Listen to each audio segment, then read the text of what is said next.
Bonjour, alors aujourd'hui je vais vous parler du théorème spectral et je mets une nouvelle preuve avec un point d'interrogation parce que je ne sais pas si elle est vraiment nouvelle. Mais en tout cas c'est mon collègue Toufik Larsen avec qui on s'occupe de préparer l'agrégation interne à Lyon, qui m'a parlé de cette preuve et puis qu'il l'avait vue dans un tweet de Clément de Seguin-Pazzi. Et est-ce que cette preuve est justement de ce Guimpazis, que je connais bien, avec qui on a eu l'occasion de travailler ensemble? Il est très très possible que ce soit de lui. Je ne dis pas que la preuve révolutionne le théorème spectral, je ne dis pas non plus qu'elle est vraiment plus courte que les autres preuves, mais au moins ça a le mérite d'être nouveau sur un théorème que tout le monde connaît. Donc c'est quand même déjà assez spectaculaire en soi d'apporter une nouvelle preuve.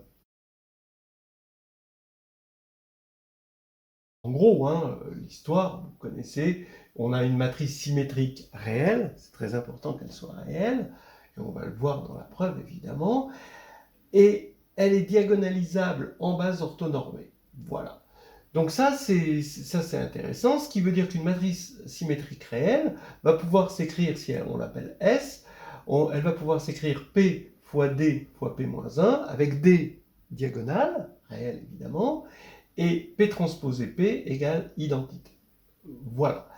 Alors, il est intéressant, hein, quand on regarde les choses matriciellement, il est intéressant plutôt de le voir comme quelque chose qui vit dans un espace vectoriel, quelque chose qui est plus géométrique. Hein, une matrice, c'est plutôt un objet de calcul, alors qu'un endomorphisme est un objet qui est plus à même à recevoir des problèmes plus ouverts, n'a pas besoin d'être dans une certaine base fixée, hein, et donc peut recevoir tous les problèmes de la physique et de la géométrie. Mais en gros, le théorème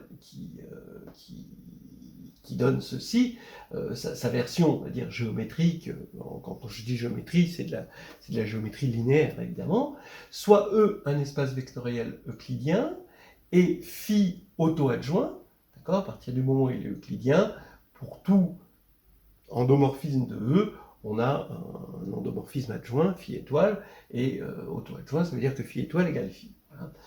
Alors, il existe lambda réel et U différent de 0, tel que phi de U égale lambda U. C'est sur ce théorème qu'il y a une nouvelle preuve. Alors, d'abord, comment on passe de ce théorème à l'histoire de cette matrice symétrique réelle?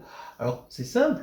D'abord, si phi est auto-adjoint, alors dans une base orthonormée, la matrice de phi sera symétrique réelle. Ça, c'est assez clair et c'est bien connu. Ensuite, à partir du moment où on a trouvé U non nul tel que phi de U égale lambda U avec lambda réel, eh bien ça veut dire, et U dans E hein, évidemment, hein, je ne vais pas préciser mais c'est évident, alors on va pouvoir faire une récurrence pour obtenir une base orthonormée qui va faire que phi va être diagonalisable en base orthonormée. Et cette récurrence, elle est basée sur le fait que, bon, alors d'abord, à partir du moment où on a un tel lambda réel, on va avoir un sous-espace propre, donc en particulier non nul, hein, E lambda, pour la valeur propre lambda, et ce qui va se passer, c'est que l'orthogonale, parce qu'on est dans un espace euclidien, de E lambda, va être encore stable par phi. Donc à partir de ce moment-là, c'est très facile de voir que phi va être diagonalisable en base orthonormée par récurrence. Hein, la récurrence va fonctionner grâce à cette stabilité et le fait que E lambda est non nul. Voilà, voilà. Alors pourquoi c'est stable par phi? Parce que si on prend x dans l'orthogonale de E lambda et y dans E lambda, il faut montrer que phi de x appartient encore à l'orthogonale de E lambda, et là on a phi de x y, d'accord, donc ça c'est la forme euclidienne sur E. Ben, par définition de l'adjoint, c'est x phi étoile de y, Voilà. C'est égal à x phi de y. Bah, pourquoi? Bah, évidemment, puisque phi est auto-adjoint. Et phi de y, c'est lambda y. Donc je peux sortir lambda par bilinéarité de la forme. Et ça fait lambda xy. Et maintenant, xy, ben, on a un élément de e lambda orthogonal fois un élément de lambda, ça fait 0. Donc on voit bien, d'après ça, comme c'est vrai pour tout y, que phi de x est bien dans l'orthogonale de e lambda. Voilà. Voilà, donc c'était juste pour expliquer comment on passait de là à, bon, à là, en gros. Hein. Et donc maintenant on va pouvoir se concentrer sur ce théorème.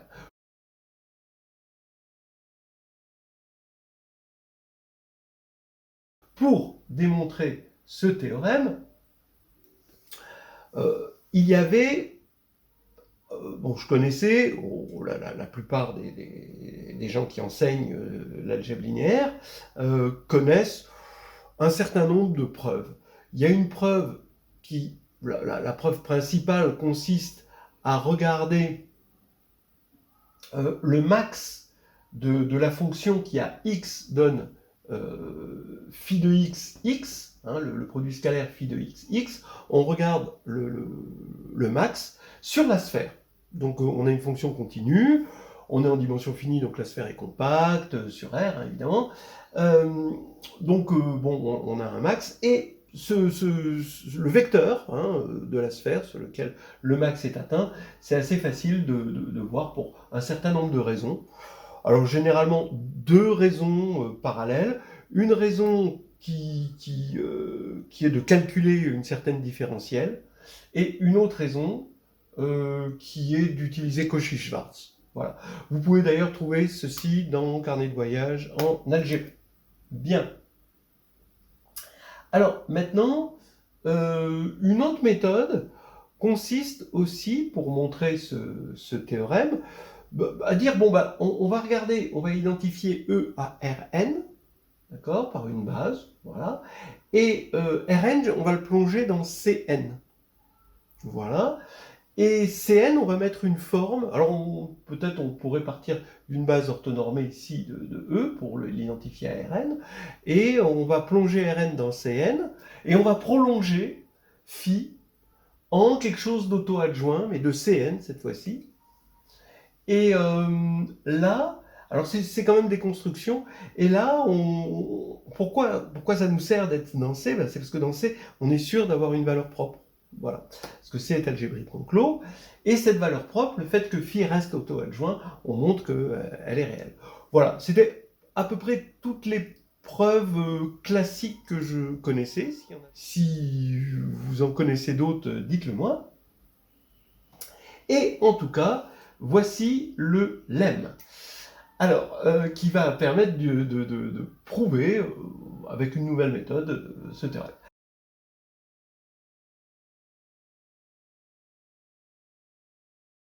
Alors, soit f euclidien, et psi dans L de f, d'accord?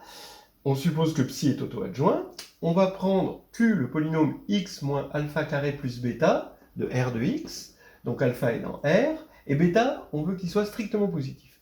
Alors, q de psi reste auto-adjoint, d'accord, comme psi, et est défini positif. Voilà. Alors, donc on va prouver d'abord ce lemme. Je dis que q de psi, c'est psi moins alpha identité carrée plus bêta identité, ça c'est la définition d'un polynôme d'endomorphisme.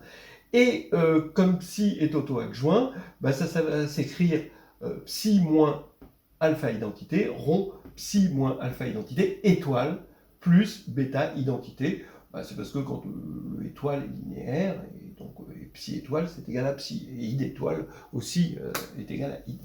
Donc, bon, pas de problème ici. Et sous cette forme, on voit bien que c'est auto-adjoint. Hein, c'est totalement auto-adjoint. Hein, quand on va faire étoile à ça, on va retomber sur la même chose. Et maintenant, on va montrer que c'est surtout défini positif. De toute façon, Q de psi, le tout étoile, c'est égal à Q de psi étoile. Hein, donc le fait que psi étoile soit égal à psi va faire que ça, c'est auto-adjoint. Mais maintenant, on va montrer que c'est défini positif. C'est-à-dire qu'on va démontrer que si U est différent de 0, Q de psi de U, en produit scalaire, est strictement positif. C'est ça, un endomorphisme défini positif. Eh bien, regardez, c'est très simple, hein. Vous regardez ça, vous développez ça par linéarité. Alors, vous allez avoir la partie bêta id de UU, donc c'est égal à bêta UU, et l'autre partie, cette partie appliquée en U et multipliée scalairement par U, eh bien, par la définition de l'adjoint, ça fait psi moins alphaïde de U, psi moins alphaïde de U. D'accord? En passant cette partie adjointe de l'autre côté, ici, comme on a fait de là vers là. Et en utilisant que l'adjoint de l'adjoint, ben, on retombe sur l'endomorphisme de départ. Bon, voilà. Et bien regardez ça, hein, UU est strictement positif, parce que U est non nul, hein, et qu'on est dans un espace euclidien. Bêta, il est strictement positif, donc ça c'est strictement positif. Et ça, bah, c'est positif ou nul, hein, parce que c'est une norme au carré, hein, une norme quadratique, hein, au carré. Donc, moralité, ça c'est bien strictement positif, donc on a bien un endomorphisme auto-adjoint défini positif. Voilà. Alors après avoir prouvé ce lemme, on a la preuve du théorème. On suppose que mu phi est le polynôme minimal de phi. Donc je reprends hein, les hypothèses du théorème. Hein, donc on a phi auto-adjoint dans L de E. Et je vais regarder mu phi, le polynôme minimal. Je veux montrer qu'il a au moins une valeur propre réelle. Supposons que toutes ces valeurs propres soient non réelles. Donc quand on décompose mu phi, eh bien, on va avoir des diviseurs de mu phi. Bon, mu phi, a priori, il est non constant, hein, parce qu'on est en dimension, on va supposer qu'on n'est pas en dimension nulle. Hein. Donc, si par l'absurde, il n'y avait pas de valeur propre réelle, eh bien, tous les diviseurs de mu phi seraient de la forme, ce Q-là, c'est-à-dire pourrait se mettre sous la forme x moins alpha carré plus bêta, hein, c'est la forme canonique du trinôme qui ne se décompose pas. D'accord? Voilà. Hein, et on sait qu'un polynôme réel se décompose de façon unique, par factorialité, en polynômes irréductibles, et ces polynômes irréductibles réels sont de la forme soit x moins lambda, d'accord, ce qui ne va pas être le cas par l'absurde si phi n'avait pas de valeur propre, soit alors de cette forme-là, d'accord, avec bêta strictement positif. Bien. Donc maintenant, mu phi serait égal à q fois un certain p, d'accord, p pouvant éventuellement être constant, lui, c'est pas un problème. Et donc maintenant, q phi restreint ou induit sur im de p de phi, donc on regarde le polynôme d'endomorphisme q de phi sur im de p de phi, bah, évidemment, comme mu phi annule phi, bah, ça fait 0. D'accord ? Bien, comme ça fait 0, ça veut dire que, et que q de phi, alors maintenant, regardons, hein, vous voyez bien que q de phi induit sur im de p de phi, c'est q de phi induit sur im de p de phi. Alors maintenant, je vais pouvoir utiliser le lemme avec f égale im de p de phi, psi égale phi induit sur im de p de phi, et q, c'est q. Voilà. Donc on a égal 0. Ah oui, on a égal 0 alors qu'il était censé être défini positif. Ça veut dire que forcément, il n'y a pas d'élément non nul dans f, tout simplement. Ça veut dire que dans f est nul, f est le sous-espace nul. Donc ça veut dire que im de p de phi est nul, donc ça veut dire que p de phi, c'est l'endomorphisme nul. Ah oui, mais si c'est l'endomorphisme nul, ça veut dire que p annule phi, donc c'est contraire à la minimalité de mu phi. Voilà. C'est la preuve du théorème.